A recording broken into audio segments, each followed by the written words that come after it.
Buenos días.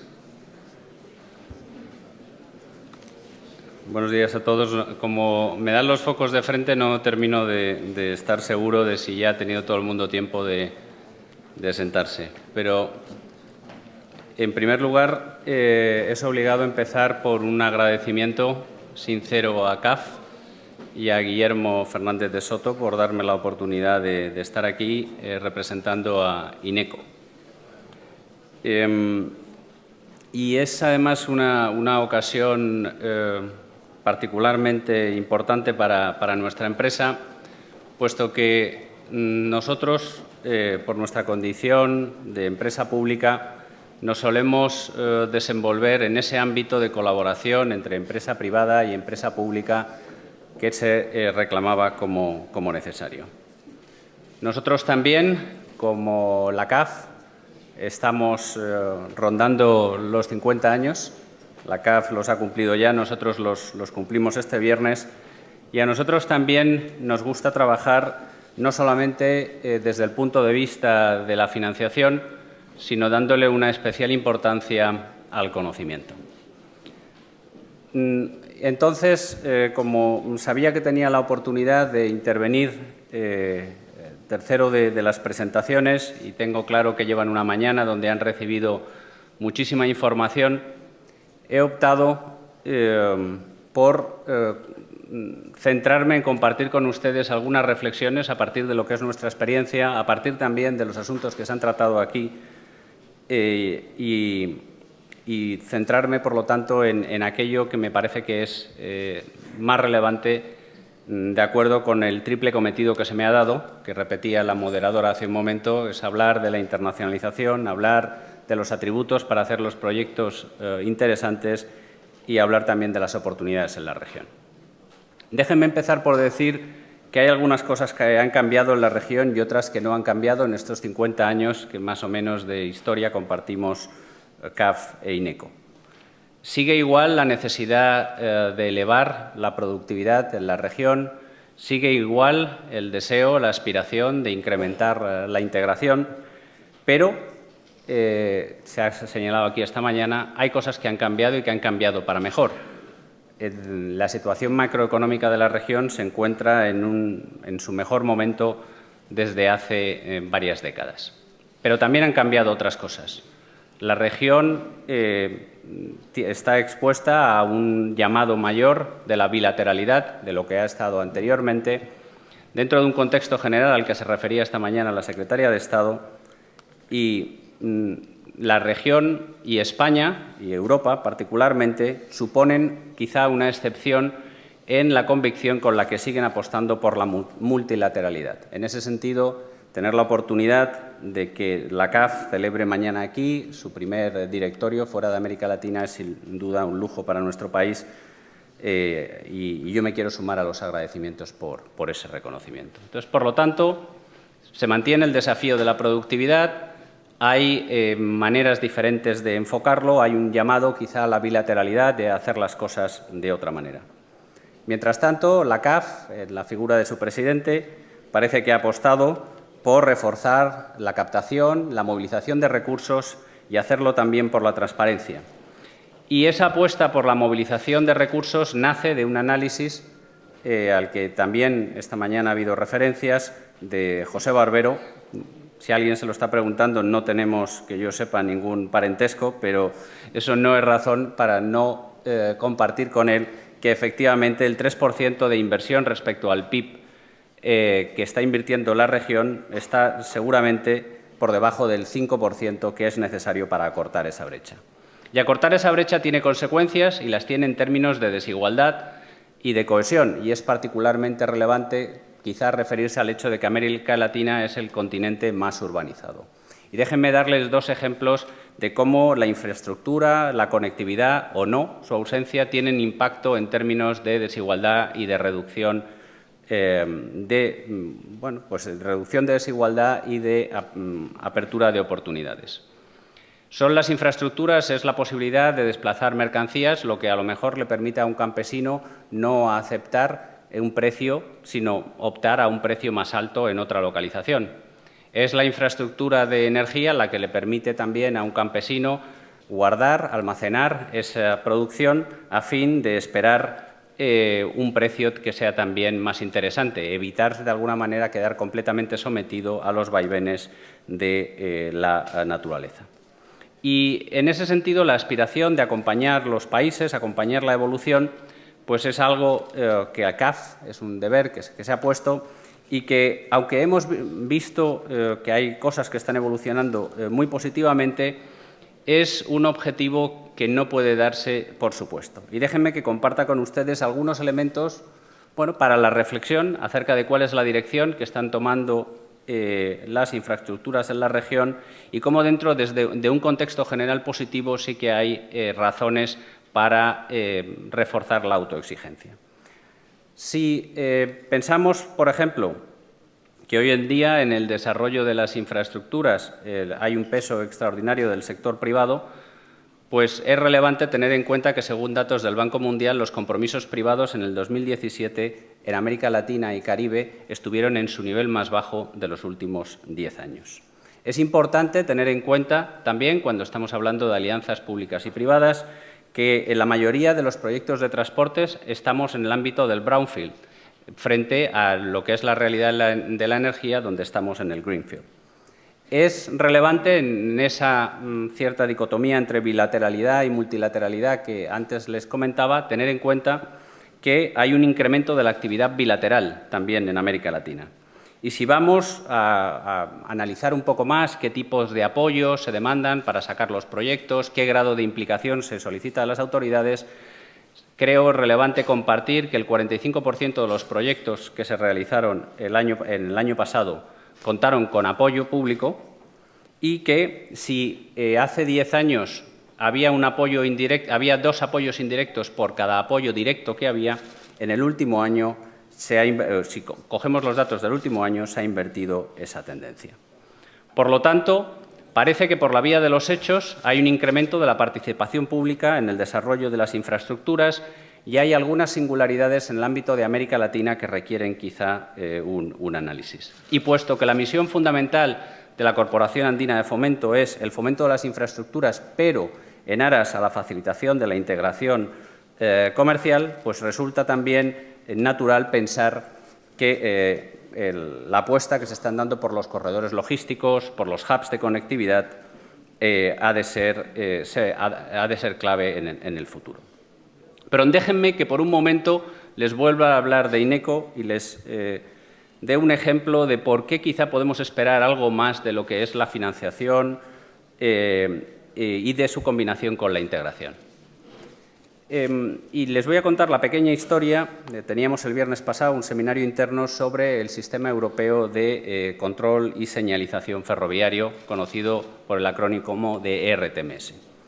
El ERTMS, que es probablemente el elemento tecnológico del que Europa hoy más se precia, es una realidad que surge de resultas de la entrada de nuestro país al proyecto europeo.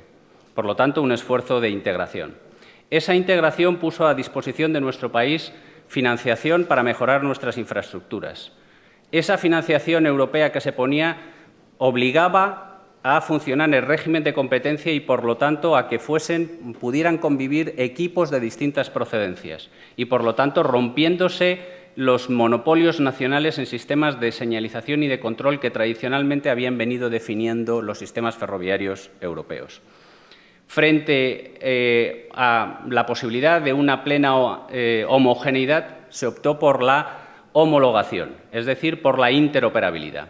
Y de resultas de esa interoperabilidad se hizo realidad, como en pocas otras partes, el proyecto europeo de libre circulación, en este caso de personas y mercancías. Luego ahí tienen el círculo como integración, trajo la financiación, contribuyó a la interoperabilidad y la interoperabilidad facilitó una circulación que en sí mismo ha reforzado el proyecto de integración europeo.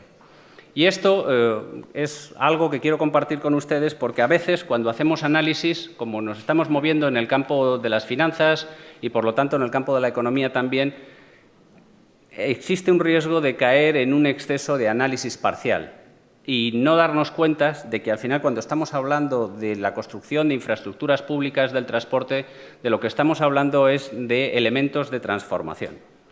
Y como elementos de transformación, pues no me resisto a compartir con ustedes también qué supone la internacionalización, y me voy a atrever a hacerlo delante de la flamante consejera delegada de ICEX, Casa, con la que saben, yo creo que muchos de ustedes, que me unen lazos muy profundos. Pero déjenme que les dé tres ideas básicas de por qué hay mucho en común entre la internacionalización y el desarrollo de las infraestructuras. Y lo voy a hacer a partir del trabajo que se hizo en esa casa. Si en esa casa se trabajó durante años para darle la vuelta a una realidad, para transformar un modelo que era intensivo en capital en intensivo en conocimiento, se hizo tomando tres orientaciones básicas, que era la empresa, por lo tanto, el beneficiario último de su trabajo; la estrategia, es, por lo tanto, la necesidad de combinar acciones a corto plazo con otras acciones a largo plazo; y una extraordinaria humildad intelectual que llevaba a evaluar permanentemente las métricas de los proyectos, que, dicho sea de paso, es quizá uno de los ámbitos donde existe más potencial de recorrido en el análisis de lo que ha sido la ejecutoria de las APPs en materia de infraestructuras, no ya en América Latina, sino en el mundo, con carácter general. Y si allí se trabajaba empresa, estrategia, evaluación, quizá en el ámbito del desarrollo de las infraestructuras podamos trabajar persona, estrategia y evaluación. Y podamos hacerlo quizá con los mismos tres principios con los que se trabajó entonces. Uno de ellos se ha señalado aquí, el principio de adicionalidad, es decir, cuando el sector público se implica en las actividades porque el sector privado no es capaz de hacerlo o porque la participación del sector público realmente puede desplazar la frontera de posibilidades. Eso requiere una voluntad sostenida en el tiempo, una consolidación del trabajo, pero requiere también una limitación frente a la tentación del alargamiento de la implicación del sector público. Y quizá también, como se hizo en aquella casa, sea posible reducir el número de opciones y aumentar al mismo tiempo la libertad de cada uno de los agentes, esa flexibilidad que se reclamaba anteriormente a la hora de configurarse cada uno la solución más apropiada. Y eso ya me invita a entrar dentro de los atributos de los proyectos. ¿Cuáles son tres atributos básicos que, a nuestro juicio, por lo que es nuestra experiencia en INECO a lo largo de 50 años trabajando en más de 50 países, pues se requieren para que los proyectos en el ámbito de las infraestructuras den sus máximos frutos? Pues planificación estratégica, una plena integración de los proyectos dentro de las políticas sectoriales y, últimamente, una integración de las políticas sectoriales entre sí y una disposición a medir los resultados. Esto, que si vamos a lo que ahora se conoce como el enfoque cascada, que instituciones como el Banco Mundial y otros están propugnando, pues podría resumirse en: ¿hay soluciones privadas? Mantengámonos al margen. ¿No hay soluciones privadas? En ese caso, analicemos si es una cuestión de regulación, es una cuestión de riesgos, es una cuestión de que falta capital, y en ese caso intervengamos. La experiencia de INECO, como digo, a lo largo de estos años nos enseña que quizá ese enfoque de cascada es necesario, pero puede que no sea suficiente para que las infraestructuras se desarrollen al ritmo y a la forma en la que pueden atender a la finalidad pública mejor. Y que es necesario implicarse de lleno en el fomento de un clima de negocios, es necesario reforzar los mercados domésticos de capital, como se hablaba aquí, es necesario promover prácticas de finanzas públicas que sean sostenibles y prudentes, es muy importante la gobernanza, pero hay más. Y de ese más quizá es en el que me gustaría detenerme un poco más ahora, porque es en el que entiendo que hemos tenido la oportunidad, quizá en el panel ahora lo vamos a corregir, de tratar un poco menos. ¿Y qué es lo que hay más? Bueno, pues como les decía anteriormente, a nosotros la experiencia nos enseña que no es una elección viable la que le lleva a uno a decidir entre eliminar cuellos de botella o apostar por una transformación de medio y largo plazo, y que hace falta hacer las dos. A nosotros las experiencias nos dicen que la adicionalidad de instituciones como la CAF se traduce, desde luego, en la financiación, pero es todavía más importante, si cabe, en el ámbito de la gestión del riesgo y es todavía más importante porque hay menos gente que pueda hacerlo en el ámbito de una pedagogía, incluso con las administraciones públicas, a la hora de que éstas entiendan cuánto de atractivo tiene una APP simplemente porque es menos gasto público hoy, cuánto tiene de atractivo una APP simplemente porque es mayor, supuestamente mayor calidad de proyecto o porque es una mayor velocidad. Y sí, es muy importante hacer los proyectos bancables, qué duda cabe, pero como se ha repetido aquí, es fundamental, y ahí las instituciones multilaterales cuentan con una ventaja que yo creo que a día de hoy no es fácil que nadie pueda plantearles arrebatarlo en el ámbito de la institucionalidad. Y ahí déjenme hacer 3 distinciones breves, lo que es la institucionalidad en sentido amplio, lo que son los pliegos, que llamamos aquí en España, y lo que son los contratos. Todo esto a la luz de lo que es nuestro trabajo en los mercados internacionales.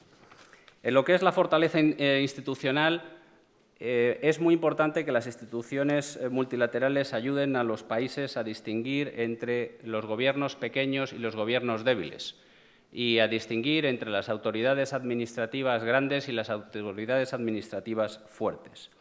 Y por fuertes son aquellas donde se posee el conocimiento, donde se está dispuesto al diálogo desde la seguridad de contar con los medios para mantener un diálogo constructivo con el sector privado y desde donde se tiene también la capacidad de supervisión de los proyectos. Institucionalidades fuertes también son aquellas donde se plantea la participación ciudadana, no desde un punto de vista de vetos, no desde un punto de vista de paternalismo, sino son agentes, decisores públicos que, sin hacer en modo alguno dejación de su responsabilidad de decidir, son capaces de tomarlas desde la información de una forma equilibrada y asumiendo cuáles son las consecuencias que están tomando. Y cuando estamos hablando de la institucionalidad y estamos hablando de sostenibilidad, la experiencia nos enseña también que aquellos proyectos de participación donde se han abierto cauces a recoger información y a explicar la información dan a veces sorpresas muy importantes. Esto lo hemos visto en mercados, podríamos decir, sofisticados como el Reino Unido, lo hemos visto en otros mercados donde grupos de interés que inicialmente se oponían a un determinado desarrollo han terminado aportando ideas para que ese desarrollo fuera todavía mayor. Y junto a esa institucionalidad, las instituciones multilaterales pueden hacer mucho por asentar una cultura política, jurídica y judicial que sea acorde con las necesidades de compromiso a largo plazo. A veces caemos en la tentación de pensar en los fondos de pensiones, en las aseguradoras, en sus horizontes a largo plazo y pensar que en la medida en la que los periodos de amortización de los proyectos de infraestructura también son a largo plazo, eso sin más hace que sea, como dicen en inglés, un matrimonio hecho en el cielo. Por contra, esos compromisos a largo plazo son particularmente sensibles no solamente a un contrato que sea favorable, a un acuerdo puntual, sino a la sostenibilidad de esas condiciones en el largo plazo. Y en términos de pliegos, pues es necesario que para que los proyectos tengan éxito, incluir la calidad junto al precio, entender el conjunto del ciclo de vida del proyecto, entender que la construcción, la operación, el mantenimiento, la innovación, el desarrollo futuro de las tecnologías, la posibilidad de captar los cambios que vendrán asociados a la emergencia del fenómeno digital y del dato se incluyan. Y en ese sentido, pues también fenómenos como el diseño de los proyectos en BIM sin duda permiten cubrir muchas de esas aspiraciones. Y por último, déjenme una palabra en el término de los contratos. Los contratos, más allá de definir si el pago se va a utilizar por uso o por demanda, deben tener en cuenta también, deben formularse desde el punto de vista de la parte privada, claro que sí. Y a la parte privada le va a preocupar el riesgo de construcción, le va a preocupar el riesgo de tipo de cambio, le va a preocupar los riesgos de cadena de suministro, pero también es muy importante que le preocupen el riesgo medioambiental de la misma forma que le preocupan el riesgo político o social. Y, por último, a la parte privada es muy importante que tenga claro cuáles son los indicadores de calidad de ese proyecto y que desde el principio estén expresamente contemplados, como también el régimen sancionatorio y las consecuencias de incumplir esos compromisos, a fin pues, de acelerar no solamente, buscar velocidad no solamente en la ejecución de la infraestructura, sino también en la resolución de cualquier incidencia asociada a la vida de ella. Y todo esto va orientado a hacer unas infraestructuras que tengan a las personas en el centro, entendiendo pues, que, por ejemplo, ya desde los desarrollos tecnológicos y cuando vamos a la movilidad como servicio, pues cada vez más los ciudadanos aspiran a que la movilidad sea bajo demanda, cada vez más aspiran a que se aprovechen todo el potencial que ofrece la tecnología y cada vez más quieren también sistemas simplificados de pago. Y eso, una vez más, es particularmente relevante en América Latina, donde las infraestructuras del transporte dentro de las ciudades son tan importantes como las infraestructuras del transporte que conectan las diferentes ciudades. Por lo tanto, la clave quizás sea combinar la conectividad, conectar la colaboración y hacerlo en un entorno de confianza. Y teniendo en cuenta que así como llevamos desde 1903 esperando la llegada del siguiente modo de transporte, cuando este acaezca, su desarrollo va a venir tan determinado por la regulación como por la tecnología. Y ahí también el papel que pueden jugar las instituciones financieras multilaterales, no solamente desde el punto de vista de la financiación, sino a la hora de aportar conocimiento, es absolutamente clave. Y ya concluyendo, déjenme unas reflexiones finales después de haber visto cuáles eran las lecciones de la internacionalización y de nuestra propia experiencia en INECO para el desarrollo de las infraestructuras en América Latina, las lecciones que nos hemos extraído nosotros y que no son lecciones nada más que para nosotros, para los demás son, lógicamente, experiencias que compartimos desde el afán de mejorar y de seguir aprendiendo. Pues después de ver, como digo, las enseñanzas que podemos extraer desde la internacionalización, algunos de los atributos para los proyectos que son importantes, déjenme, por favor, terminar compartiendo con ustedes cuáles son, a nuestro juicio, dónde están las oportunidades y, de alguna manera, resumiendo lo compartido hasta ahora. En primer lugar, todo se engloba en la superación de algunas dicotomías que a nosotros nos parecen forzadas.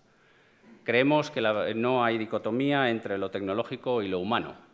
Creemos que, con independencia de lo buena que se haya podido revelar una determinada solución en un determinado ámbito o en un ámbito geográfico específico, es fundamental probar esa solución allí donde debe ser utilizada. Creemos que más intervención pública no supone necesariamente menos intervención privada ni viceversa y que a veces el juego de suma cero en el que parece que nos embarcamos pues, puede que esté en el origen de esa pregunta que nos hacemos: ¿por qué, si hay oportunidades, por qué, si hay dinero en la región, no somos capaces de desarrollar más proyectos en alianza pública y privada? La siguiente disquisición o dicotomía que tampoco estamos seguros que funcione es que las cosas se hacen de arriba a abajo o de abajo a arriba. Es decir, se opta por la estandarización, la normalización, la planificación o se opta por los proyectos pilotos. Pues tampoco. En el BIM, que es probablemente la metodología de trabajo que más va a cambiar la forma de trabajar y la manera de entender la ingeniería e incluso la manera de entender la relación de la ingeniería con la construcción, se hace simultáneamente. Se trabaja en estandarización, en planificación, en normalización, pero se aprende desde los proyectos piloto.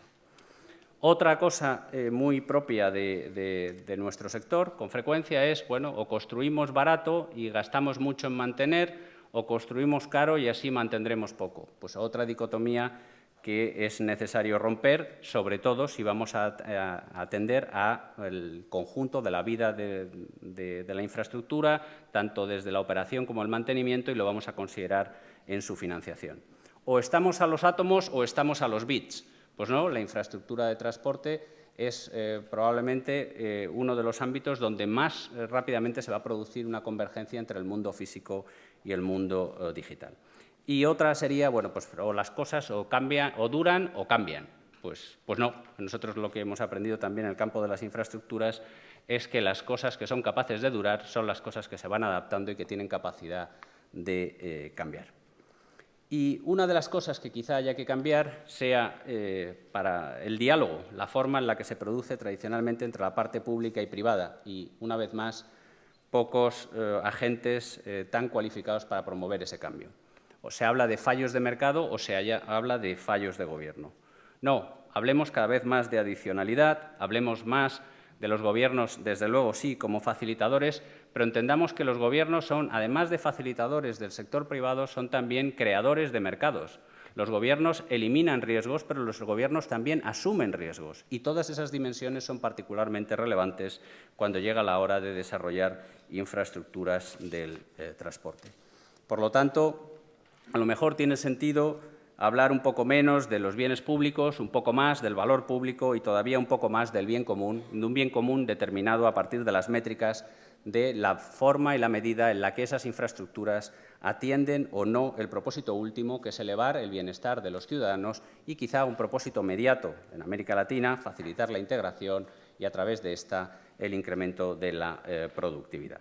Por lo tanto, la experiencia de estos 50 años en INECO nos ha enseñado que existen alternativas a la sustitución del sector público por el privado o el subsidio, que existe la colaboración, que es fundamental la confianza, que la confianza es lo que permite trabajar en el legado, que esa confianza se ve reforzada cuando hay un propósito común y que, desde luego, hay que trabajar en minimización de riesgo, maximización de beneficio cuando es un privado, pero que es mucho más estable el arreglo, mucho más prometedor y más amplio cuando por lo que se apuesta es por maximizar el valor. Nosotros siempre hemos pensado que los bancos multilaterales trabajan desde la maximización de ese valor y nosotros en INECO pues es lo que venimos haciendo durante estos últimos 50 años y este es brevemente las conclusiones, el resumen de lo que es nuestro legado. Muchas gracias.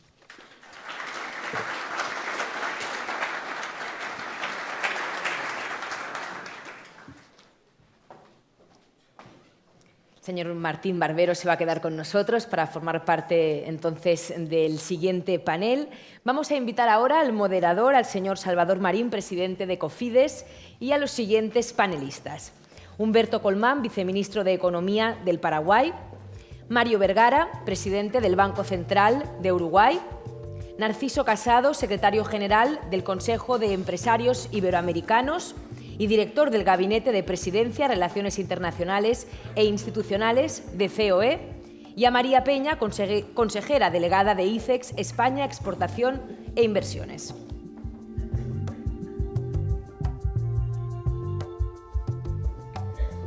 Bueno, muy bien. Muy buenos días, porque en España cuando no se ha almorzado aún siguen siendo buenos días. Y para iniciar la exposición de las personas que forman parte de este panel, en primer lugar quiero dar las gracias, como no, a CAF por haberme invitado a poder ser miembro de esta moderación, a don Guillermo Fernández de Soto, que tanto hace por CAF y por todos nosotros en esta actividad, en este puesto que está desarrollando desde Madrid. Y darle la bienvenida pues, a todos los miembros de este panel. Ha habido unos pequeños cambios por motivo de agenda, pero en cualquier caso todos tienen un excelente currículum. Son personas pues, de un gran prestigio profesional, que han realizado una gran actividad anterior y que tienen un futuro brillante. Y, por tanto, no voy a leer, porque tenemos prisa y es mejor escucharlos, su currículum, aunque sí les animo a que lo miren en la página web, porque ya les digo que tienen unos currículos y una experiencia profesional excelente. Ha habido un cambio, no puede estar doña Lea Jiménez y nos acompaña don Humberto Colmán, que como ha indicado es viceministro de Economía de Paraguay. A su lado está don Mario Vergara, que es presidente del Banco Central de Uruguay. Más acá está don Narciso Casado, que viene en lugar, tampoco ha podido estar don Joan Rosell, pero Narciso Casado pues, también se ha indicado y pues su cargo. Actualmente es el director de Relaciones Institucionales de COE, pero también viene aquí como secretario secretario general de CEIP, y doña María Peña, que es economista del Estado y técnico comercial y economista del Estado, y ahora mismo es, pues, recién nombrada, es la consejera delegada de ICES España Exportación e Inversiones. Les voy a dejar a cada uno 5 minutos para que en este panel último, que ya habla de impulso, o sea, ya todo el mundo ha hablado y aquí ya hay que darle el impulso final a las infraestructuras, pues 5 minutos para que expliquen cómo podemos hacer ese impulso a las inversiones de infraestructuras y la logística en América Latina, y el primero que tiene la palabra va a ser don Humberto Colman. Muy bien, un saludo cordial a todos los panelistas. Un agradecimiento especial a la CAF, al Banco de Desarrollo de América Latina, por la invitación al Ministerio de Hacienda del Paraguay. Quiero hacerle llegar el saludo de la ministra de Hacienda, Lea Jiménez, quien por inconveniente de último momento no pudo asistir. Sin embargo, estamos aquí con mucho gusto de participar y contribuir al debate un poco para contextualizar lo que representa hoy día la economía paraguaya. Comentarles brevemente que Paraguay es una economía relativamente pequeña, pero ha venido experimentando un crecimiento y una dinámica importante en la última década. Especialmente hemos pasado de un ritmo de crecimiento relativamente bajo. En los últimos 10 años hemos tenido un crecimiento del orden del 5% anual en términos reales. Una economía que prácticamente se ha multiplicado por 5. Si uno mira los datos de los últimos 20 años, hoy día tiene un volumen total de más o menos unos 45.000 millones de dólares. En los últimos 4 o 5 años ha conseguido crecer de manera muy estable al orden del 4%, una inflación del orden también del 4%, y esto es destacable en un contexto donde ustedes saben que Paraguay está en medio de dos grandes, que son Brasil y Argentina, y estos últimos años no han sido precisamente años muy buenos en materia de crecimiento de estos países. De hecho, normalmente decimos que cuando Brasil estornudaba, Paraguay ya le agarraba una neumonía. Sin embargo, esta vez, a pesar de que Brasil no solamente ha estornudado, sino que creo que le ha agarrado una neumonía, Paraguay ha conseguido crecer a pesar de eso en estos últimos años. Eso mucho tiene que ver con ciertos fundamentos macroeconómicos que Paraguay ha conseguido mantener con mucha firmeza. En el ámbito fiscal, por ejemplo, hemos tenido en los últimos años un resultado fiscal, un déficit fiscal pequeño del orden poco más del 1% y por debajo del límite que establece nuestra ley de responsabilidad fiscal sancionada en el año 2013, que establece un límite máximo del déficit del 1,5% del producto. Hemos mantenido también un perfil de endeudamiento muy prudente y razonable, con un nivel de deuda que está alrededor del 18% del Producto Interno Bruto. Y esta es una economía que ha venido, como les decía, creciendo de manera vigorosa en lo que tiene que ver con el producto per cápita. Prácticamente se ha multiplicado también por 4 en los últimos años, alcanzando un nivel actual del orden de los $5.000 per cápita a dólares corrientes, y en dólares a PPP estamos alrededor cerca de los $10.000. Entonces ha habido una dinámica importante que ha mejorado las condiciones de vida, la pobreza se ha reducido a la mitad prácticamente en los últimos 15, 20 años. Estamos todavía con niveles igualmente relativamente altos en relación a la región, alrededor del 27%, pero con una reducción de la indigencia en particular que ha sido muy significativa.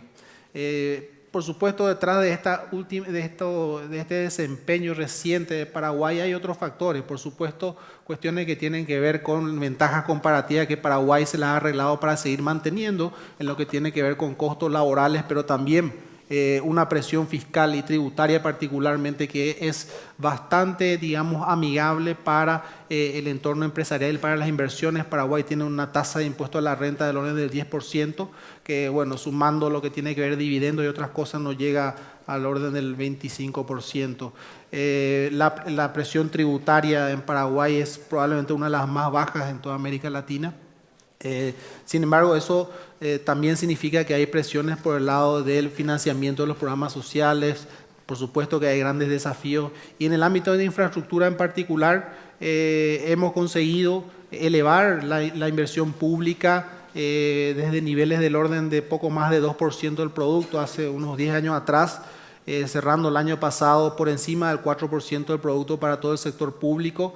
Esto ha significado un salto en lo que tiene que ver con el nivel de inversión nominal que tiene que manejar el sector público, muy significativo, de un promedio más o menos de 200 millones de dólares al año. Hoy estamos cerrando este año por encima de los 1.000 millones de dólares, alrededor de los 1.200 millones de dólares en inversión pública de todo el sector público. Esto, por supuesto, tiene que ver con un desarrollo y fortalecimiento institucional que ha sido muy importante en los últimos años. Al comienzo de este gobierno que está cerrando ahora, se han pasado reformas legales importantes, la ley de responsabilidad fiscal que mencionaba antes, pero también la ley de asociaciones público-privadas, la ley de la modalidad de inversiones también llave en mano, y también una ley de garantía de inversiones. Esto explica en parte ese salto que hemos visto en la inversión pública, pero también en la inversión privada. También hemos visto varios de los inconvenientes y dificultades que ya se mencionaban previamente en los paneles anteriores. Por supuesto, también otra cuestión que hemos conseguido desarrollar en estos años es el Sistema Nacional de Inversión Pública, que aglutina 3 instituciones del Estado que tienen que ver con la infraestructura: la Secretaría de Planificación, el Ministerio de Obras Públicas y el Ministerio de Hacienda. Estos 3 trabajan de manera mancomunada, con un procedimiento muy claramente establecido para el análisis de los proyectos de inversión, en todo lo que tiene que ver con la prefactibilidad o los estudios previos antes de llevar adelante los proyectos de inversión. En ese sentido hay que decir que hemos conseguido también madurar de una manera relativamente rápida estas nuevas modalidades. Ya se ha aprobado una inversión importante bajo la modalidad de asociación público-privada y también otra inversión que ya está en plena ejecución bajo la modalidad llave en mano. Y asimismo los proyectos de inversión pública tradicional que han escalado en cuanto a su volumen, hoy significan montos importantes. Tenemos mayor participación privada, ha llegado inversión extranjera también, pero sin lugar a dudas el desafío todavía sigue siendo muy importante.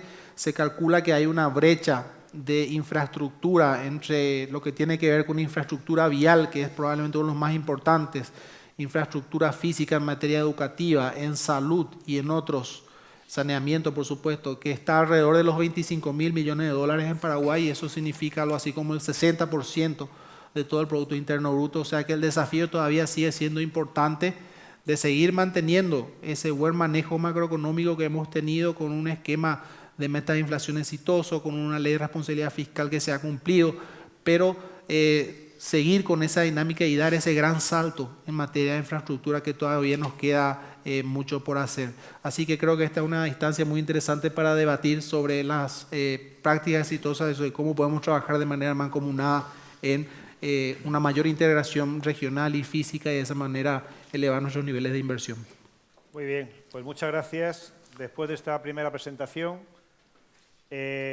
recordarles que esos minutos que pone ahí son para todos. O sea, pues, donde está ahí nuestro presidente, que antes no lo veía, don Luis Carranza, que he saludado acá con la luz, no me permitía saludarle y darle las gracias personalmente por esta buena actividad que ha traído aquí a España. Y le cedo la palabra a don Mario Vergara, que nos hable del punto de vista del Banco Central de Uruguay en cuanto al impulso de las inversiones en infraestructuras. Bien, los minutos que dicen acá son 14, eso es para todos, ¿verdad? Al ser el último panel se ve que siempre somos la variable de ajuste en todo esto, ¿no? No es muy justo que digamos, pero trataremos de ser breve, y como en el caso de Uruguay, todo aquel que dice que va a ser breve normalmente fracasa. Tengo una ventaja, que es que ya se ha dicho mucha cosa, y además quiero ser muy enfático en que tengo plena sintonía con el enfoque conceptual de la presentación que hizo Isaac al inicio de esta sesión. En Uruguay, uno de los filósofos más importantes de la historia del país siempre hablaba de evitar caer en falacias de falsa oposición. Y yo creo que su énfasis en no generar falsas oposiciones es muy importante desde el punto de vista conceptual para identificar las cosas que uno tiene que hacer. Falsa oposición entre sector público y sector privado, entre Estado y sector privado y mercado, entre competencia y regulación. Los aportes del sector privado son mucho más sólidos cuando tenemos estados fuertes. Pensar que la mejor forma de penetración y de impulso a la innovación en el sector privado es que el Estado se retire o se corra para un costado es un error conceptual. Y hay enormidad de ejemplos en esta materia. Esto lo quiero enmarcar en un enfoque bastante más amplio y conceptual de lo que es un enfoque de inversiones, tanto para infraestructuras como para inversiones en general, y es que toda la evaluación de oportunidades y riesgos que todo inversor debe hacer involucra múltiples dimensiones. Y a veces cuando uno hace la presentación vinculada a América Latina, está promediando situaciones muy diferentes, ¿verdad? Pero, como todos sabemos, en los promedios se ahogan los petizos. Por lo tanto, creo que es importante tener claro que hay una constelación de factores que en última instancia evalúan los inversores y eso explica el diferencial de los flujos de inversiones, el diferencial de los resultados en materia económica, financiera y social, el diferencial de las percepciones de riesgo que se tienen tanto en el terreno financiero, que muchas veces lo sintetizamos en la calificación de riesgo y si uno es investment grade o no es investment grade, pero que tienen que ver con dimensiones mucho más amplias, que tienen que ver con la institucionalidad política. La institucionalidad política no es algo que se cambie de un gobierno al otro, justamente todo lo contrario. Si algo está cambiando de un gobierno al otro es porque no hay una estabilidad en el enfoque de la visión política en general, y eso incluye tanto el funcionamiento del sistema político y judicial como en el enfoque conceptual referido a cómo la sociedad visualiza el rol del sector privado, el rol del Estado, etcétera, etcétera. Un Estado fuerte es aquel que genera reglas y estructuras de estímulos consistentes y que tiene la capacidad de hacerlas cumplir. Y ese es el Estado que atrae a la mejor inversión y al mejor inversor, al innovador, al que sabe que las reglas se van a cumplir. Siempre se podrá diseñar un poco mejor, un poco peor, ahí va. Pero mi énfasis es que esto no es solo una cuestión de carácter técnico, es una cuestión institucional en sentido amplio. El Estado débil, lejos de atraer al buen inversor, atrae más a un inversor rentista que a un inversor innovador. Un segundo bloque de estabilidades que afectan la constelación de oportunidades y riesgos de la inversión tiene que ver con la estabilidad social. A veces se expresa en términos jurídicos, recién se ponían los ejemplos de la especificación de derechos de propiedad vinculado a comunidades indígenas, etcétera, ¿verdad? Pero eso tiene que ver también con cómo se trata a la sociedad, cuáles son los resultados sociales, cómo la propia sociedad visualiza que el avance económico les llega y les genera bienestar. En ese sentido, tanto en lo institucional como en lo social, Uruguay tiene indicadores muy salientes en el contexto latinoamericano. Uruguay es la única democracia plena en el ranking de The Economist y tiene además indicadores muy bajos en el contexto latinoamericano no solo de pobreza e indigencia, sino también de desigualdad. Eso es parte del clima de los negocios. Obviamente, la tercera pata es la estabilidad macroeconómica. El desorden macroeconómico nunca es atractivo para las inversiones. En ese terreno creo que en muchos países de América Latina hemos hecho bastante bien los deberes y aún en contextos de turbulencia global estamos navegando razonablemente, como decía recién Humberto, pero también tenemos claro que hay heterogeneidad en América Latina en ese terreno. La cuarta pata de estabilidad es la estabilidad microeconómica, reglas de juego claras, reformas. Uruguay ha hecho un cúmulo muy importante de reformas estructurales en los últimos 10 o 12 años. Y la lógica de las reformas es esencialmente la misma, es recomponer una estructura de estímulos, de incentivos consistente, o sea, reglas de juego, y a su lado, en el propio proceso de reforma, el fortalecimiento institucional, que reitero, no es solamente la capacidad de hacer buenas reglas, sino de hacerlas cumplir. Y eso paga, ¿verdad? En el panel anterior se ponía bastante énfasis en la necesidad de una institucionalidad acorde con una visión de estructuras de incentivos que contribuyan a una buena evaluación de oportunidades y riesgos. En ese sentido, las preferencias sociales también importan. Todos los procesos de reforma tienen que tener un soporte democrático, porque eso es lo que los hace perdurar. Un punto más sobre temas coincido con lo que se ha dicho en los paneles anteriores, ¿verdad? Sobre la importancia de las inversiones en infraestructura, sobre la necesidad de que se mejore la productividad por esa vía. Acá se agrega en este panel la palabra logística, y voy a hacer el último minuto sobre esto, porque si el Uruguay existe es porque existe la logística. El Uruguay como país fue creado, ¿sí?, para cortar un poco primero españoles y portugueses peleándose por la frontera interna en América del Sur, después se peleaban argentinos y brasileros, un poco reproduciendo eso. El territorio que hoy es el Uruguay perteneció un ratito a cada uno, a españoles, a portugueses, a brasileños y a las Provincias Unidas del Río de la Plata, etcétera, hasta que al final vinieron los ingleses y dijeron acá no se puede pelear más. ¿Por qué? Porque acá está el puerto de entrada para todo el Cono Sur. El mejor puerto natural que había siglo XVIII y siglo XIX, que es lo que generó, ¿verdad?, la nación uruguaya de alguna manera, más allá de otros eventos de carácter histórico. O sea, la logística está en el propio ADN de nuestro país. Una proporción muy grande de las exportaciones de servicios que tiene el Uruguay corresponde a exportaciones de servicios logísticos. Más de la mitad de los contenedores que pasan por los puertos de Uruguay están en tránsito.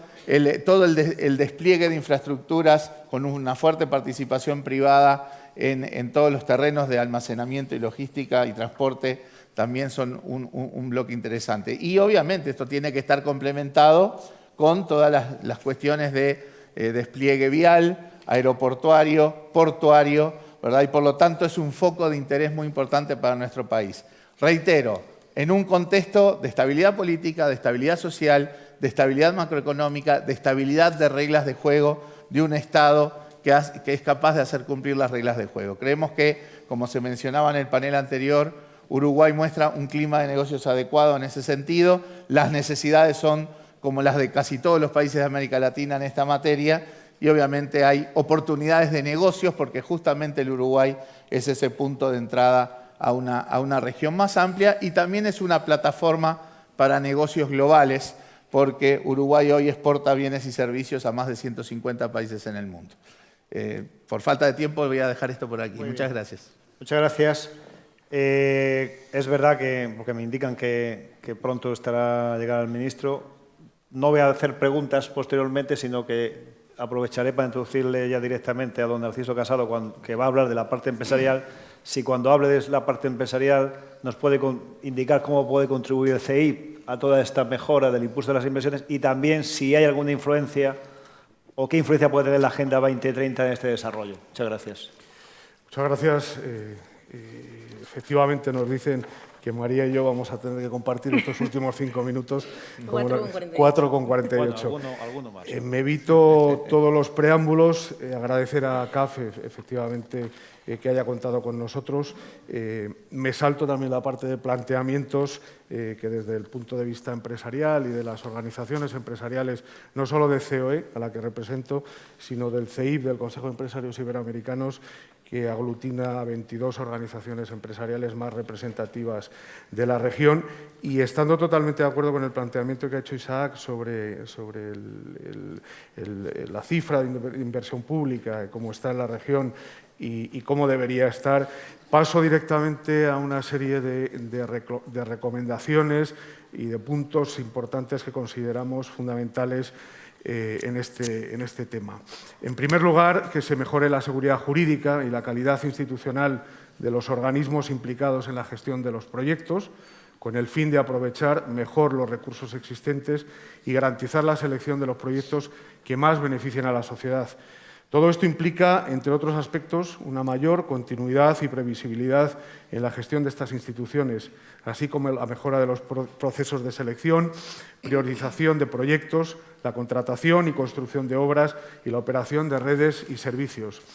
Al mismo tiempo, la mayor implicación del capital privado, sin cuya concurrencia no será posible movilizar los recursos necesarios para acometer los grandes retos que afronta Latinoamérica y el Caribe. Ha quedado clarísimo en toda la jornada en los temas que estamos hablando de infraestructuras.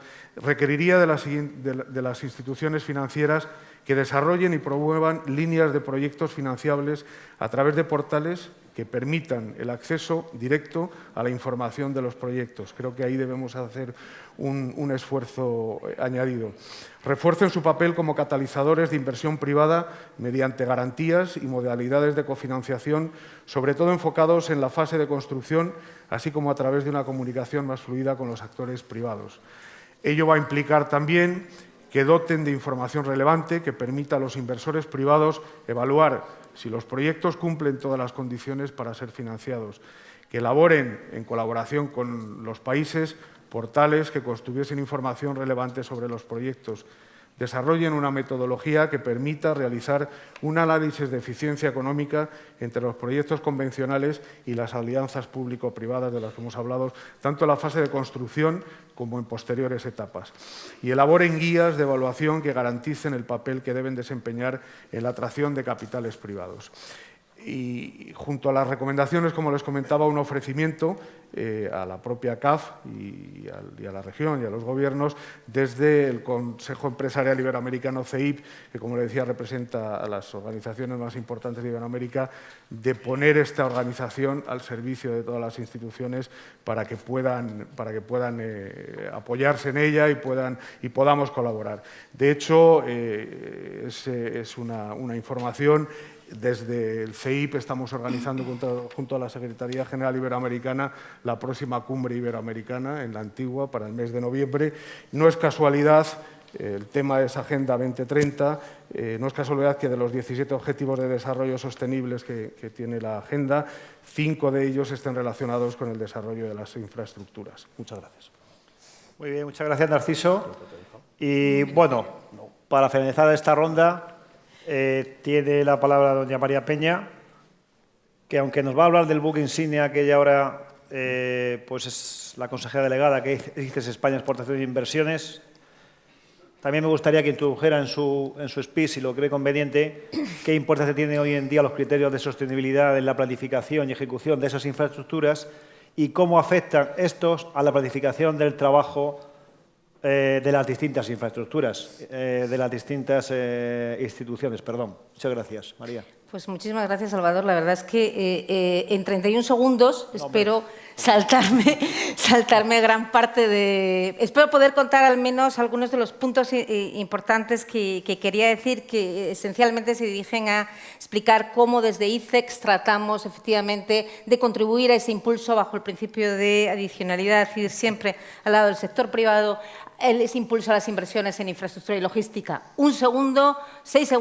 segundos para agradecer evidentemente a CAF y para decir que es un honor para mí, una gran satisfacción que mi primera intervención pública como consejera delegada de ICEX sea para hablar de una región tan querida como América Latina, sea para hablar de un sector donde las empresas españolas son líderes, como son las infraestructuras, y sea para hacerlo además de la mano de la CAF, una institución multilateral que es uno de nuestros principales socios de referencia. Sin más, como decía anteriormente, Latinoamérica prácticamente aglutina gran parte de nuestras actividades dedicadas a infraestructuras. Más del 40% de nuestras actividades en 2008 dedicadas al sector de infraestructuras se van a realizar en esta región. Y sí me gustaría dar, en el poco tiempo que tengo, algunas pinceladas de cuáles son nuestras principales actividades, cuál es el principal foco de atención donde ICEX dedica más recursos, más energía, más apoyo institucional para poder apoyar la labor de nuestras empresas. Como decía anteriormente, la gran suerte que tengo de hablar de infraestructuras es que es un sector que no necesita presentación para las empresas españolas, puesto que hemos sido líderes en desarrollar algunos de los principales proyectos pioneros en ese continente, algunos y nuestras empresas están prácticamente presentes en todos los mercados. Ese efecto arrastre que nos generan esas grandes empresas, que para nosotros son de enorme utilidad, puesto que nos ayudan a construir algo que es el valor tecnológico, el valor de la marca España a través de nuestros sectores y nuestras empresas,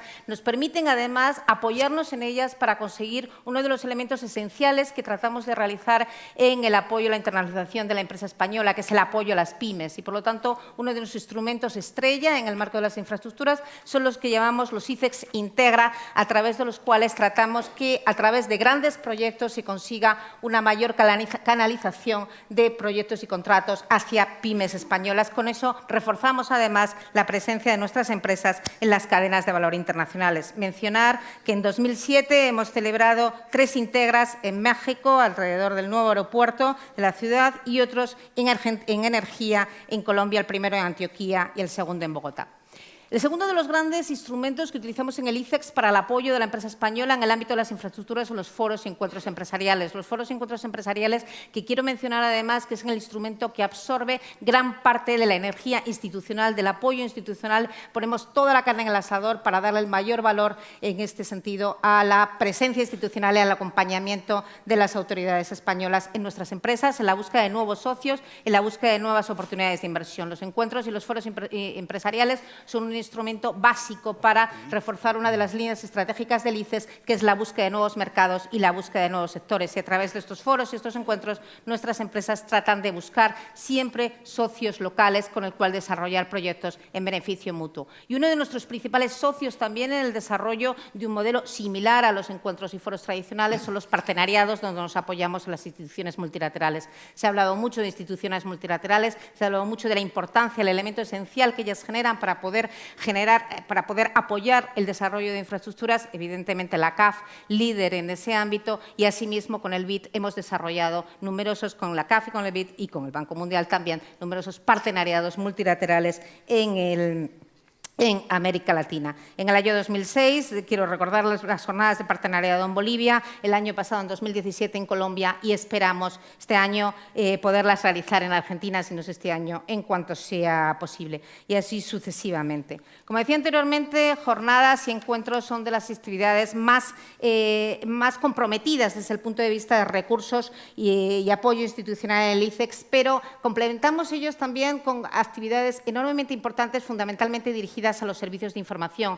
La inteligencia económica, la inteligencia de mercado es uno de los elementos que más tratamos de reforzar en el ICEX, las jornadas de capacitación para apoyar a nuestras empresas en todos los ámbitos en los que necesiten una mayor formación, buscar nichos, ir cada vez más al nicho, y las jornadas de información, los servicios personalizados que nuestras 18 oficinas en el exterior, nuestra red de oficinas económicas comerciales, pueden prestar a las empresas sobre el terreno, estando muy cerca de las necesidades, estando muy cerca de los nichos. Y yo creo que este es uno de los principales activos que, desde luego, tiene la Secretaría de Estado de Comercio y, como no podía ser de otra manera, el ICEX.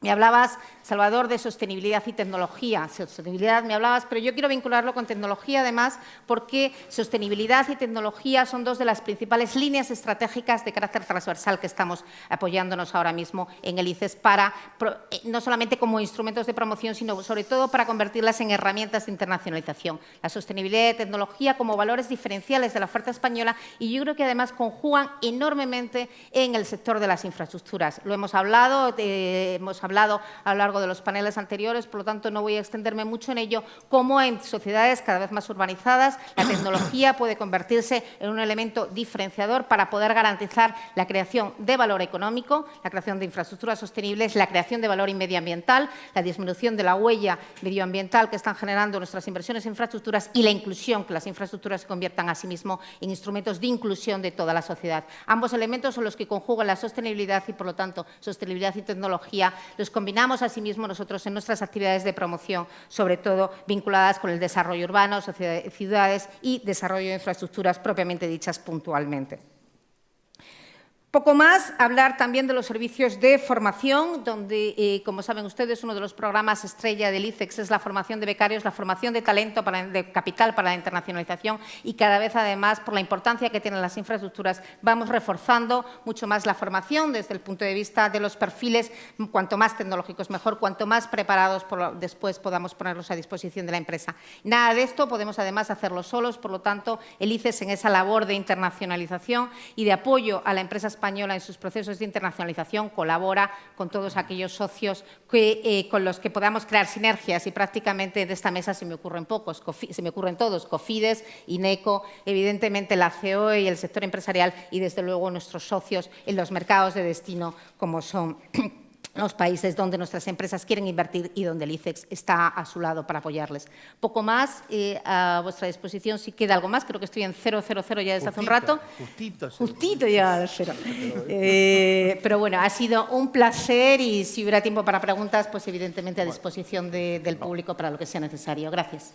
Muy bien, María, muchas gracias. No hay tiempo, me dicen que el ministro ya está ahí, pero como he logrado sacar hasta las 2:05, no vamos a dar preguntas. Ya hemos visto que tienen las expectativas que indiqué, las han cumplido. Tienen todos una facilidad de palabra y de síntesis total. Son personas moderadas, por tanto ha sido fácil moderarlas. Y les voy a dejar 30 segundos para que cada uno se despida como quiera. 30 segundos empezando por Isaac. Pero tienen 30 segundos porque me esperan ya para que dejamos el hueco. 30 segundos. Muchas gracias. Estamos despedidos. No. Humberto. Sí, brevemente, muchas gracias por la invitación. Evidentemente tenemos grandes desafíos, en nuestro caso en particular, que venimos un poco más atrás en tomar en cuenta esta experiencia en cuanto al diseño de los proyectos, es muy importante. También en lo que tiene que ver con nuevas modalidades innovadoras de financiamiento que pueden ser muy importantes para nuestros países. Muchas gracias.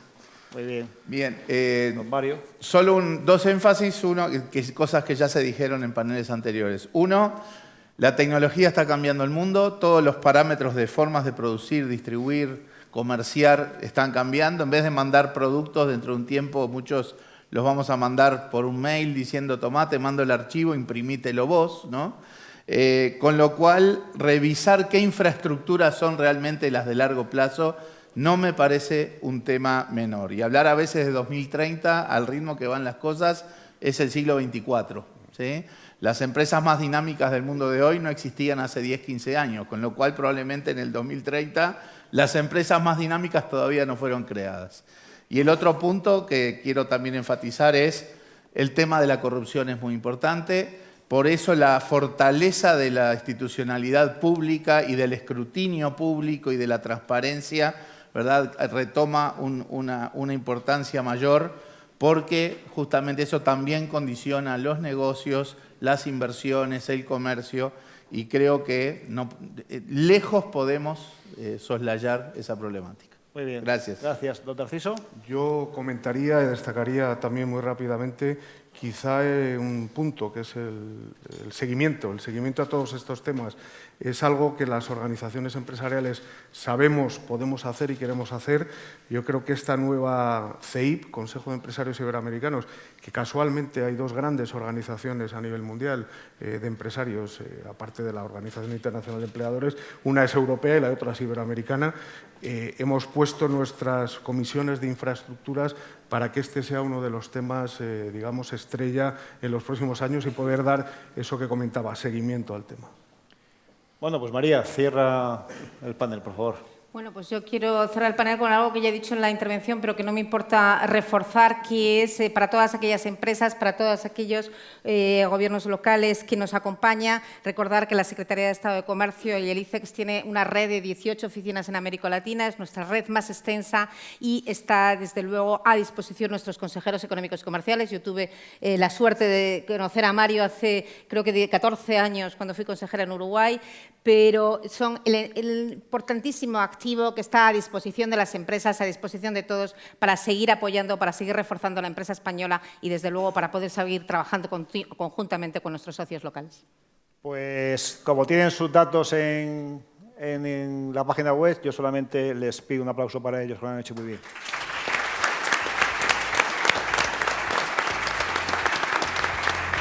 Vou começar pedindo desculpa. Não vou correr o risco de continuar falando em portunhol, vou recorrer ao português. Então, é muito arriscado continuar falando em espanhol, cometer muitos erros, então vou recorrer ao português. Gostaria, primeiramente, de parabenizar a CAF pelo evento, né, até pelos painéis, pelo nível dos painéis que foram apresentados. Há uma concordância muito grande em todos aqueles que falaram, então fazer um resumo do que foi apresentado não foi tão difícil. Gostaria de cumprimentar o ministro de Fomento da Espanha, José Luis Ábalos. Gostaria de cumprimentar o presidente executivo da CAF, Luiz Carranza Ugarte, e os demais membros da diretoria da CAF. Cumprimento também as autoridades presentes, senhoras e senhores.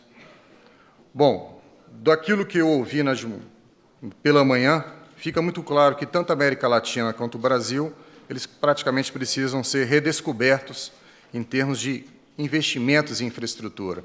Quer dizer, há um conjunto muito grande de projetos ou de possibilidades de aplicação de recursos em projetos de infraestrutura na América Latina e no Brasil.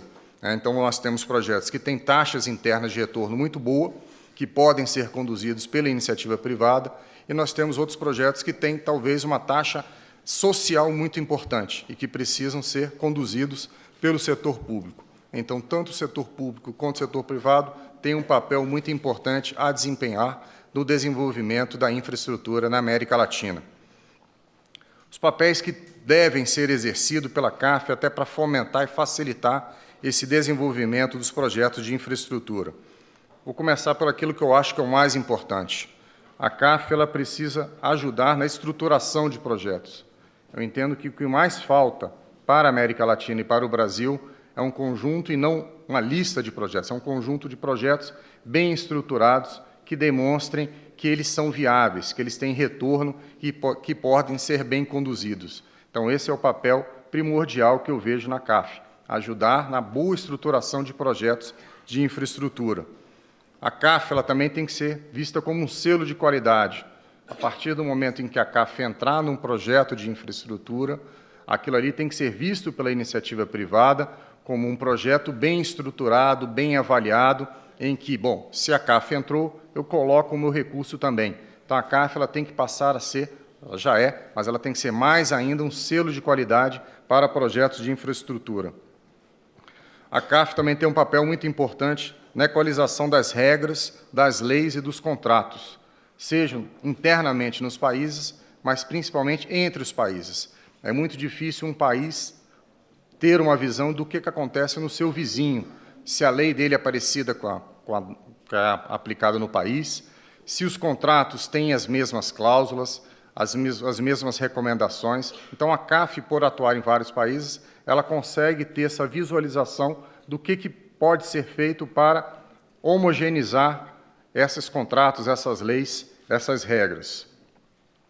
Bom, ficou muito claro também que precisamos fortalecer as instituições que regem os projetos de infraestrutura, fortalecer a segurança jurídica dos contratos. É importante que o investidor que entra num contrato de longo prazo, ele tenha a convicção de que as cláusulas que ele está assinando, que ele está aderindo, serão observadas, serão cumpridas. Então, é muito importante enfatizar a segurança jurídica. Tem que haver uma boa avaliação e mitigação de riscos, o que passa para usos maiores de garantia, de seguro, de resseguro e de hedge. Isso é uma coisa que falta muito nos projetos de infraestrutura, e aí eu vou chamar a atenção, até por ser o meu país, do Brasil. Então, precisa muito. Essa divisão de riscos é muito mal conduzida hoje em dia. Então, isso precisa ser olhado com mais cuidado, e nós precisamos utilizar cada vez mais os mercados securitário e de resseguro para ajudar isso. Nós utilizamos muito pouco. Então, isso precisa entrar dentro do rol de participantes, de agentes do contrato. Precisamos melhorar a utilização do mercado de capitais, isso foi muito enfatizado aqui. Hoje existe uma dependência muito grande dos bancos comerciais. O banco comercial não tem, normalmente, um apetite para financiar projetos de infraestrutura de 10, 15, 20 anos.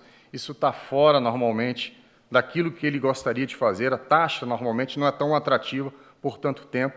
Então, é importante recorrer ao mercado de capitais, onde você vai ter, sim, aí atores como fundos de investimento, fundos de pensão, fundos soberanos, que poderão, sim, ter uma melhor mitigação ou uma melhor compatibilidade entre o retorno do projeto e o tempo que ele pode dispor do recurso.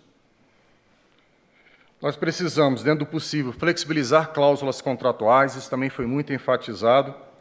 No Brasil, nós estamos apanhando muito com relação a isso. Hoje, nossos contratos já começam a ter cláusulas em que a concessão pode ser ampliada em 5 anos. Nós temos obrigações de investimento que elas só passam a existir a partir de certos gatilhos. Então, se o volume de de trânsito, de tráfego na estrada, atingir um certo valor, a partir dali, a concessionária ela tem que duplicar a estrada. Então, se não atingir, ela não tem aquela obrigação de investimento. Agora, essa regra tem que estar clara antes do edital no edital de licitação. Eu não posso ficar modificando o edital após ter feito a licitação. Então, isso é muito importante. Nós temos que melhor alinhar os incentivos, e aí foi citado aqui o exemplo das terras indígenas, que eu acho que é um problema também que acontece muito na América Latina, em particular no Brasil. Vários projetos de infraestruturas passam por terras indígenas, então você precisa ter o indígena como um aliado do projeto e não como inimigo do projeto. Ele tem que ter algum benefício com aquele projeto. Ele não pode só olhar assim, a minha terra está sendo diminuída, os meus direitos estão sendo diminuídos. Então, de alguma forma, ele tem que participar dos ganhos que virão com aquela concessão. Podem ser ganhos financeiros, mas é importante que você preveja o que você vai dar de incentivos às populações que serão atingidas. Nós temos que buscar benchmarks.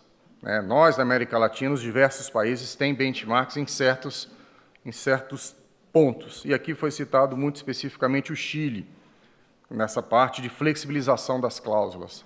Então, ao invés de a gente ficar aprendendo com os nossos próprios erros, nós deveríamos olhar e buscar os benchmarks. E aí, mais uma vez, a CAF tem um papel que pode ser muito útil, porque, como ela atua em vários países, ela conhece quais são os benchmarks e faz com que a gente caminhe nesses atalhos. Bom, projetos de integração regional. Eu acho que são realmente os projetos mais difíceis de serem implementados. Hoje, a CAF tem uma ótima atuação dentro do Brasil. 70% dos projetos que ela financia no Brasil são projetos em que a União, o Brasil, não assume o risco. Então, não há uma assunção de risco soberano por parte do governo federal. Então, a CAF ela assume riscos privados, os riscos de governadores subnacionais, não tendo uma assunção de risco soberano. Então, ela já está assumindo riscos privados. Isso é muito bom dentro do país. Mas eu tenho uma dificuldade de ver projetos de integração regional. É muito difícil você ter isso dentro do Brasil. E aí, realmente, a CAF tem esse papel de poder, dentro desses canais em que ela criou de desenvolvimento, de progresso, de como desenvolver esses projetos de ligação interregional. E, obviamente, embora não seja uma condição suficiente, mas é uma condição necessária, nós precisamos ter um ambiente macroeconômico estável, que perdure, que dê segurança aos investidores de que aquele investimento que está sendo feito, ele vai ter um retorno dentro do programado. Acho que é basicamente isso. Mais uma vez, parabenizo a CAF pelo evento e espero que a gente tenha, a partir de agora, não só uma lista de projetos, mas cada vez mais um rol de projetos bem estruturados. Muito obrigado.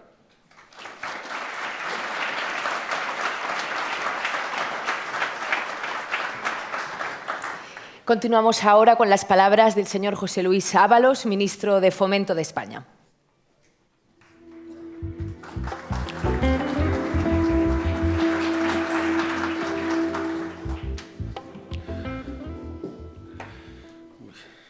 Muy buenas tardes ya, ahora que es. Señores ministros, embajadores, presidente de la Corporación Andina de Fomento, autoridades, muchas gracias por haberme dado la posibilidad de estar con ustedes en este acto. La verdad es que es de los primeros actos en los que me estreno. Llevo un mes todavía estrenándome como en este cargo de ministro de Fomento en un gobierno que, como ustedes saben, fue urgido por unas circunstancias y hemos tenido que poner en marcha rápidamente la composición de un gobierno e incluso de haber planteado ya planes, objetivos, y para ello la semana pasada aún comparecimos en el Congreso para dar cuenta de todo ello, ¿no? Y todo esto en un tiempo rápido en el que hemos querido siempre lanzar un mensaje de certidumbre, de seguridad y de estabilidad para el país. Sin renunciar, obviamente, a la seña de identidad y a los objetivos que un gobierno que se sustenta en un partido político, como es el Partido Socialista, no debe nunca renunciar. En todo caso, objetivos que ansía la sociedad española y que han generado una expectativa muy importante, muy positiva, porque hemos pasado de una cierta resignación, de un cierto inmovilismo, a un momento de oportunidades, de cambio político. En este sentido, el ministerio que yo acojo he pretendido, en todo caso, dar una cierta seguridad. Por lo tanto, vamos a ejecutar el presupuesto tal como corresponde. Es una ley aprobada, una ley en la que estamos obligados a dar cumplimiento y lo vamos a hacer del modo más eficaz posible. Ello también permitirá dar una cierta seguridad en todos los planes aprobados y, en ese sentido, podemos decir que hay una cierta dosis de continuismo, pero también una cierta reorientación en torno a las políticas fundamentalmente dirigidas a una mayor eficiencia en el uso de los recursos, también una cierta racionalidad que a veces se nos reprocha en el ámbito de las infraestructuras, a un cierto realismo también respecto de lo que tenemos y podemos hacer, pero también, como digo, con una cierta seguridad y mucha implicación y participación de la sociedad y, en este caso, del sector privado. Tenemos un plan de inversión que afecta al plan de inversión de carreteras, programado para invertir 5.000 millones con el Banco Europeo de Inversiones, con el ahorro privado, y pretendemos que sea también un espacio de colaboración con el sector privado. Para nosotros es muy importante el sector privado para llevar adelante las políticas del Ministerio. Lo es también para participar en foros como este, ¿no? Y en ese sentido queremos dar mucho apoyo también a la empresa española, que es una empresa muy especializada en el ámbito de las infraestructuras, que ha aprendido mucho en este país, pero que hoy tiene grandes posibilidades de desarrollo fuera de nuestras fronteras. Y, de hecho, la mayor parte de la actividad de nuestras grandes empresas ya es internacional. También tenemos un reto también con las empresas del Grupo Fomento, empresas centenarias en algunos casos, con una gran experiencia, con un desarrollo y que el horizonte liberalizador en Europa nos obliga también a hacer un esfuerzo de internacionalización. Estoy pensando en Renfe, en Adif, que ya tienen alguna experiencia internacional, y en la propia AENA, ¿no? Empresas de bandera, empresas muy fuertes, que creo que pueden ir también en colaboración con la empresa privada, con el sector privado, y plantear una dinámica de expansión internacional. Para mí es un placer estar con ustedes como ministro del Gobierno de España, obviamente, pero también por mi sensibilidad latinoamericana. Yo, finales de los 80, empecé a trabajar en América Latina y es un compromiso que siempre he podido combinar con mi actividad política e institucional y a la que nunca he renunciado ni pienso renunciar, ¿no? Yo, cuando estoy en América Latina, es que estoy absolutamente en casa, no sé distinguir, y yo soy un firme partidario de una idea que un Gobierno anunció y que creo que hay que volver a revitalizar, que es la Comunidad Iberoamericana de Naciones. Yo soy un firme partidario de la misma, ¿no? Y creo que España ahí puede jugar un papel fundamental, no solamente como miembro de esa gran comunidad histórica y cultural y, además, afectiva, sino también como puente con Europa. Y hacerlo no solamente desde el ámbito de lo sentimental, lo afectivo, lo testimonial, sino también en lo político y también incluso en el ámbito de las infraestructuras. España puede ser una plataforma logística muy importante de conexión con Europa, ¿no? Y a ese papel no queremos renunciar, sino al contrario, promover. América Latina ha sido siempre una seña también de nuestra acción exterior y de nuestra propia cooperación internacional. No en balde siempre va acompañada la terminología, el concepto de América Latina en nuestras políticas de cooperación internacional como una área prioritaria. Este Gobierno, que lleva un mes escasamente, tiene una agenda muy clara. Nosotros ya apostamos por el desarrollo económico, pero con crecimiento redistributivo. Nos parece muy importante para el logro de una economía sostenible y sólida, que haya redistribución también de la riqueza en un país como España, que llevamos 4 o 5 años ya creciendo económicamente. Es hora también de plantearse la redistribución. También las políticas de igualdad que favorecen la cohesión. Sin duda, este ministerio, que a veces parece muy técnico, es lo más político que hay. Porque, en definitiva, este es un ministerio, un equipo que trabaja por la vertebración, no solamente territorial, porque unimos personas, unimos pueblos, unimos ciudades, sino también social, porque generamos bienestar, generamos crecimiento económico, mejoramos la productividad del país. Es, por lo tanto, un instrumento de cohesión territorial, pero también social. Y ese es el segundo objetivo de nuestro Gobierno, la cohesión social. Y, en tercer lugar, la regeneración democrática. Es básica también, y lo es básico también para una mejora no solamente en los ámbitos institucionales, sino también los económicos. Y, finalmente, también una apuesta decidida de que España vuelva a tener el puesto, la posición internacional que un país como el nuestro se merece. Y, en ese sentido, este mismo foro nos permite también comparecer como país que tiene una gran ambición de presencia internacional. Y, en este caso, y de promoción, con lo mejor que podemos ofrecer, que son, como decía antes, unas empresas de vanguardia. Por lo tanto, sirva mi presencia en este foro simplemente para, además de darles la enhorabuena, de estar encantado con que lo hagan en España, sirva así también, como digo, de compromiso de este Gobierno con América Latina, con las instituciones de desarrollo, y que sepan que nos tienen como socios, como amigos en esta travesía y en este compromiso.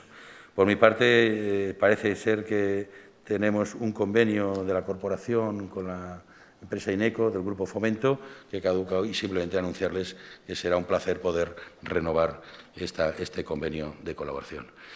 Muchas gracias y, como saben, me tienen, desde la sinceridad más absoluta, sepan que tienen en este ministro y en este Gobierno un aliado de privilegio. Muchas gracias.